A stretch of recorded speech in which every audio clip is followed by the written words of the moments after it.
Hello friends, good morning. कैसे हैं आप लोग? आपका the power of positive thinking series में स्वागत है। दोस्तों, आज हम इसके तीसरे सोपान की लगातार ऊर्जावान कैसे बनना चाहिए, आइए जानते हैं। घटती ऊर्जा का एक आम उदाहरण नीरसता है।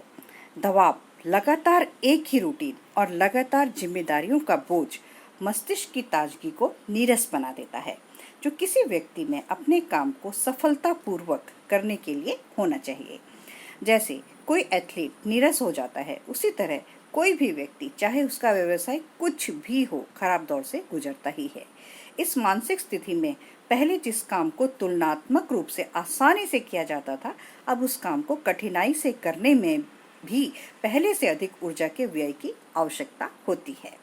परिणाम स्वरूप जीवंत शक्तियों पर इस आवश्यक शक्ति की आपूर्ति करने के लिए दबाव पड़ता है और व्यक्ति की पकड़ और शक्ति अक्सर कम हो जाती है। इस मानसिक अवस्था का समाधान एक प्रसिद्ध बिजनेस लीडर ने किया, जो एक विश्वविद्यालय में बोर्ड ऑफ ट्रस्टीज के प्रेसिडेंट थे।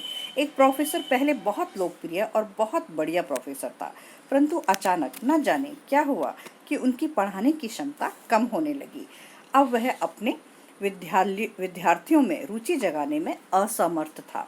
विद्यार्थियों और ट्रस्टीज दोनों की ही राय थी कि इस प्रोफेसर को या तो उत्साह और रुचि के साथ पढ़ाने की अपनी पुरानी क्षमता को फिर से हासिल करना होगा, या फिर उसकी जगह किसी और प्रोफेसर को रखना आवश्यक हो जाएगा।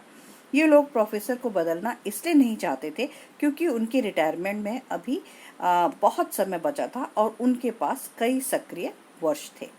जिस बिजनेसमैन के बारे में मैंने ऊपर बताया है, उसने प्रोफेसर को अपने ऑफिस में बुलाया और उनसे कहा कि बोर्ड ऑफ ट्रस्टीज उसे 6 महीने की छुट्टी दे रहा है और इस दौरान उसकी तनख्वाह और यात्रा का खर्च उन्हें दिया जाएगा। इसके लिए केवल एक शर्त थी और वह यह थी कि वह आराम करने के लिए दूर किसी स्थान पर जाएगा और अपनी ऊर्जा, उत्साह और जोश को एक बार फिर से हासिल करेगा। इस बिजनेसमैन ने उसे अपने एक कैबिन में जाने का सुझाव दिया, जो जंगलों के बीच में था। उसने यह अजीब सुझाव भी दिया कि वह अपने साथ कोई भी पुस्तक नहीं ले जाएगा सिवाय बाइबल के। उसने प्रोफेसर को सुझाव दिया कि वह हर दिन घूमे, फिशिंग करे और बगीचे में थोड़ा श्रम करे। साथ ही वह हर दिन बाइबल भी पढ़े और इस गति से पढ़े कि इन 6 महीनों में वह कम से कम 3 बार इसे पूरा पढ़ ले।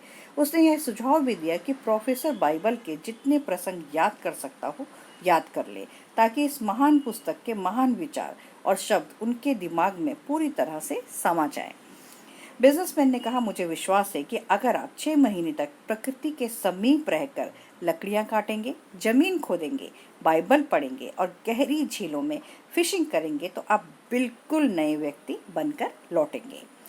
प्रोफेसर इस अद्भुत प्रस्ताव पर सहमत हो गया। उसने या उसे जानने वालों ने जितनी आशा की थी, जीवन की इस पूरी तरह से भिन्न शैली से उसका सामंजस्य उससे अधिक आसानी से हो गया।